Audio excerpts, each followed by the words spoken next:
এই অবস্থা কে তোর অ্যাক্সিডেন্ট করছিস নাকি? হাত পা ব্যান্ডেজ বুন্ডেজ বুঝলাম না, ফাইটা ফুইটা গেল। ইস রে মামা, কাকায় ফোন দিল, কইলো এরকম মায়া দেখা লেগে তোর লেগে হাসানি।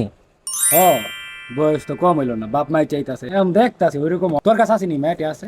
তাহলে দেখো ওই যে আমগো যুবত বিয়ে করছে ওইদিন আগে দেখি ওর লগে কথা কয়ে দেই। ওই তুই আইদি দোকান আইদি আইদাস ওই নিচে আছে কয়। समझ गया। এই অবস্থা কে তোর অ্যাক্সিডেন্ট করছিস নাকি? হাত পা ব্যান্ডেজ বুন্ডেজ বুঝলাম না, ফাইটা ফুইটা গেল। ইস রে মামা, কেমনে হইলো এটা? খুব খারাপ ভাবে অ্যাক্সিডেন্ট হইছিস বেটা। বন্ধু বেটা কোনো এক্সিডেন্ট টুক্সিডেন্ট হয় না রে বেটা। কালকে বিয়া করছি না বেটা, বললে কালকে একটু তর্ক তর্ক করছি, এরপরে দেখ কি অবস্থা। কিরে মামা কি বুঝলি? ভাই ওর যে কাহিনী এটা শুনে মন করতো আমার বিয়া করা আসমিতে আছে 3 মাসে ছুটি যাইছে না, তো বললো গিয়ে দেখছি তো ঘুরে বেরে আমি ভাই আবার বিদা যাবো, আমি বাপ মার কম বিয়া সাথে আমার পক্ষ তা বিয়া কর।